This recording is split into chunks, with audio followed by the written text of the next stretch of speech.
Selamat malam saudara yang dikasihi Tuhan. Shalom Alaikum. Berkat Tuhan beserta dengan saudara.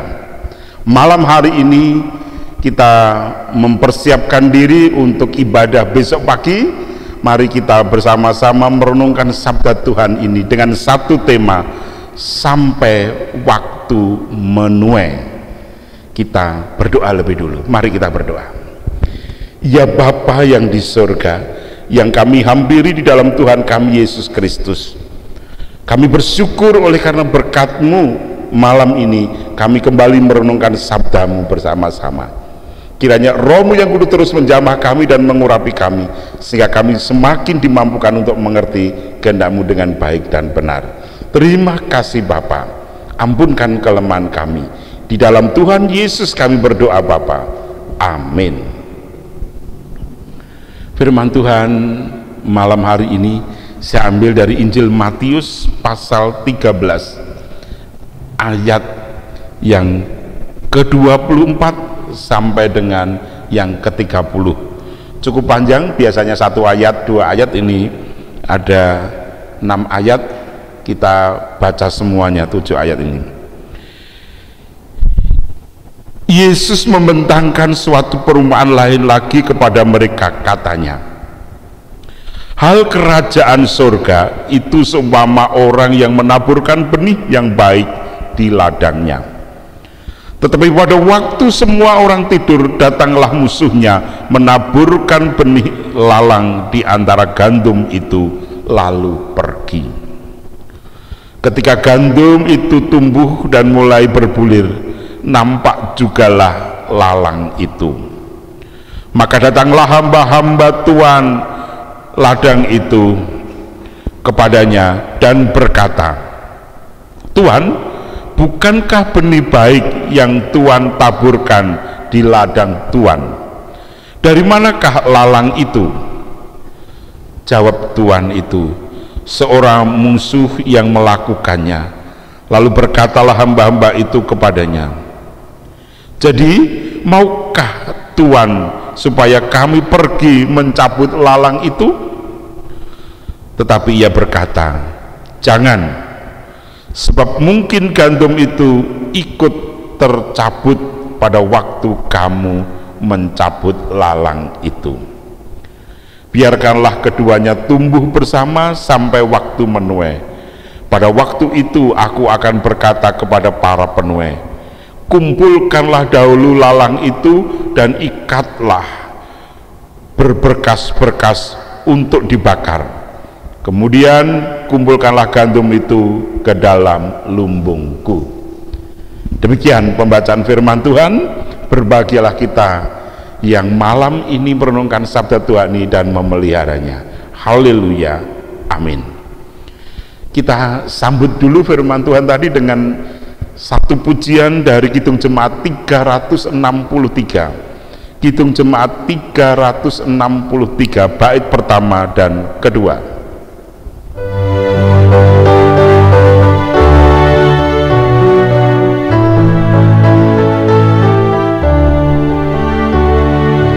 Bagi Yesus ku serahkan hidupku seluruhnya,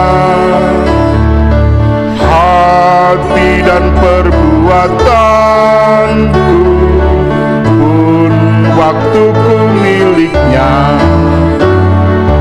Bagi Yesus semuanya pun waktuku miliknya. Bagi Yesus semuanya pun waktuku miliknya.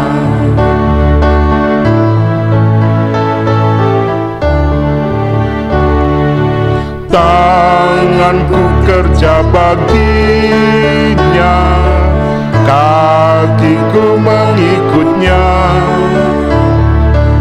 mataku memandang Yesus, yang ku puji Dialah. Bagi Yesus semuanya, yang ku puji Dialah.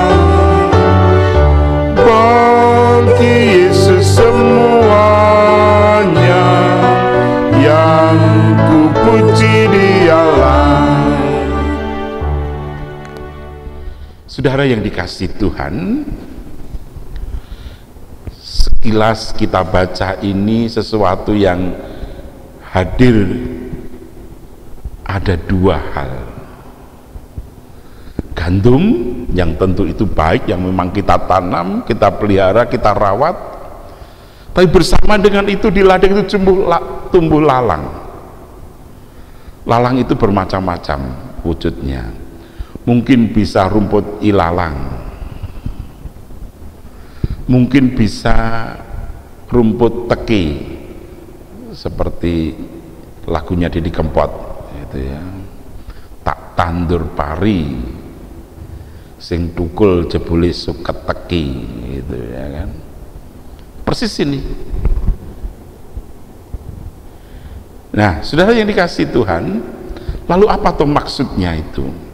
Kalau kita membaca perumpamaan ini, bahwa kerajaan surga itu ibaratnya sebuah ladang yang ditanami gandum, tetapi ternyata juga ada orang yang tanpa sepengetahuan si punya ladang itu, yang menjadi musuh kerajaan surga, menaburkan benih lalang, sehingga begitu gede, loh kita ini kan menabur cuma gandum, kok yang tumbuh ada lalang, ada rumput-rumput yang merugikan yang lain. Nah ini gimana? Yang lain, izinkan Tuhan saya mencabut. Oh jangan, nanti kalau lalang itu kita cabut, justru gandumnya juga bisa ikut cabut, biarkan mereka tumbuh berdua. Kalau kita renungkan ini saudara, apa itu yang dikehendaki Tuhan melalui sabda Tuhan ini? Malam ini saya ingin mengajak secara sederhana saja untuk berpikir untuk sabda Tuhan ini, tanpa harus berpikir yang dalam-dalam, yang sederhana. Yang pertama, kita diingatkan bahwa anak-anak Tuhan ini akan terus digoda, dimusuhi oleh kuasa kegelapan, supaya mereka bisa ditarik ke dalam kuasa kegelapan itu. Jadi secara sederhana hendak kita katakan bahwa anak-anak Tuhan ini harus waspada. Kenapa? Karena terus diancam, terus dicari kesalahannya supaya bisa terlepas dari keselamatan yang sudah diterimanya dari Tuhan Yesus. Itu saudara. Jadi kita dipanggil oleh Tuhan supaya kita bisa waspada. Kenapa begitu? Karena gandum dan lalang itu akan tumbuh bersama di dunia ini.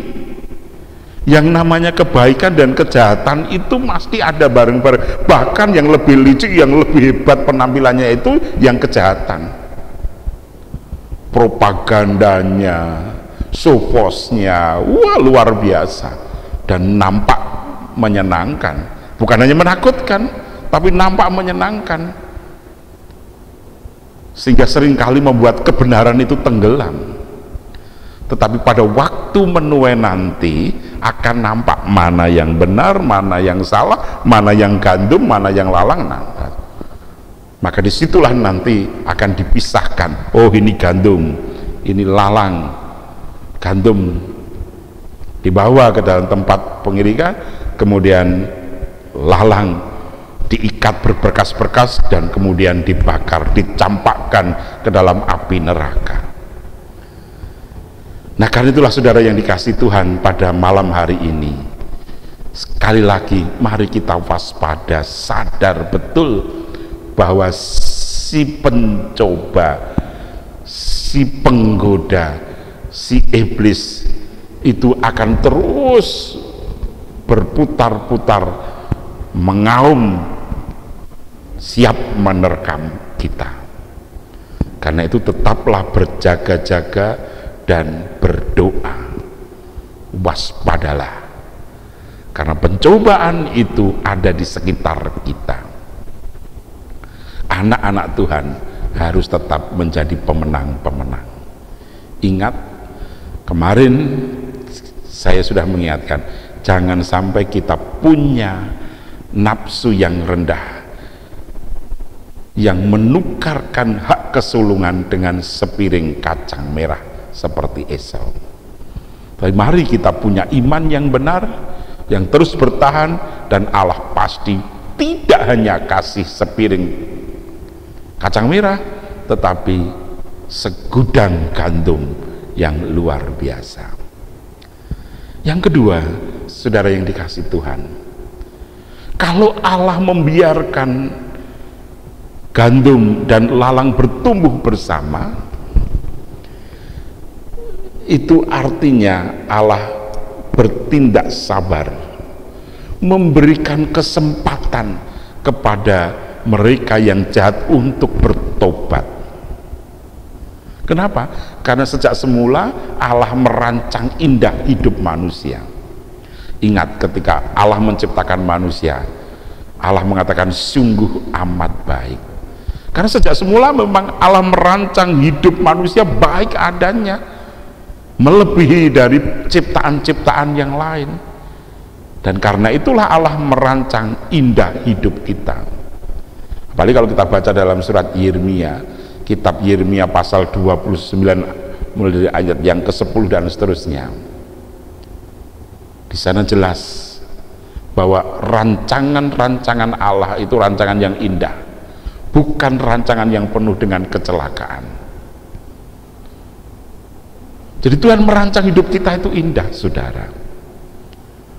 Nah, karena itu kalau ada yang bertindak jahat dan nampaknya dibiarkan Tuhan, tidak, tetapi Tuhan itu mengasihi manusia. Karena Tuhan hadir kepada dunia ini memang untuk mereka yang berdosa, supaya apa? Supaya yang berdosa, yang jahat itu bisa bertobat dan berbalik kepada Tuhan. Karena Tuhan sudah berjanji, berfirman, sekalipun dosamu merah seperti darah, akan menjadi putih seperti salju. Sekalipun dosamu merah, bahkan gelap gulita, akan menjadi putih seperti bulu domba. Jadi saudara, jelas Allah memang merancang indah, memberikan. Jadi kalau seakan-akan kita bertanya, Allah ini kok membiarkan yang jahat ya, bahkan umurnya lebih panjang, hidupnya lebih enak. Ya memang betul Allah mengasihi, seakan-akan membiarkan begitu, tetapi sebenarnya Allah memberikan kesempatan untuk bertobat. Dan yang ketiga, saudara yang dikasihi Tuhan, saya ingin mengajak saudara, sebenarnya kalau ada lalang dan gandum tumbuh bersama, itu hendak dinyatakan kepada kita, apakah iman kita itu iman yang emas atau iman kita adalah iman yang besi, yang jelek. Apakah iman kita itu betul-betul mutiara yang hebat, ataukah hanya sekedar batu hitam yang gosong oleh karena sinar matahari? Disitulah kita akan diuji. Ujian itu akan menjadikan iman kita, kepercayaan kita menjadi luar biasa. Ingat apa yang dikatakan, pencobaan-pencobaan yang kamu alami itu adalah pencobaan biasa yang tidak melebihi kekuatanmu, dan pada waktu kamu dicobai, Allah memberikan kekuatanmu sehingga kamu kuat untuk menahannya. 1 Korintus 10 ayat yang ke-13. Karena itu saudara yang dikasihi Tuhan, mari malam hari ini Allah membiarkan gandum tumbuh bersama dengan ilalang, karena Allah punya rencana indah, karena Allah ingin iman kita bertumbuh kuat dan hebat, dan kita yakin bahwa hidup kita, masa depan kita, Tuhan yang pegang. Amin. Mari saudara, kita akhiri dengan bait ketiga dan keempat dari Kidung Jemaat 363.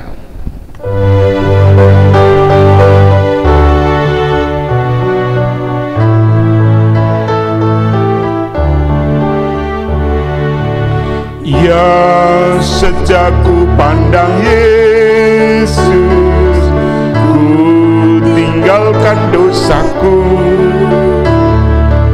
pada Dia ku terpaut, Dia juru selamatku. Bagi Yesus semuanya, Dia juru selamatku. Bagi Yesus semuanya,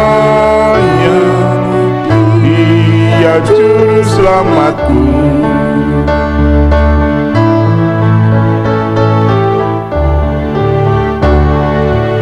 Oh, betapa mengagumkan Maharaja semesta, mau memanggilku sahabat, aku dilindunginya.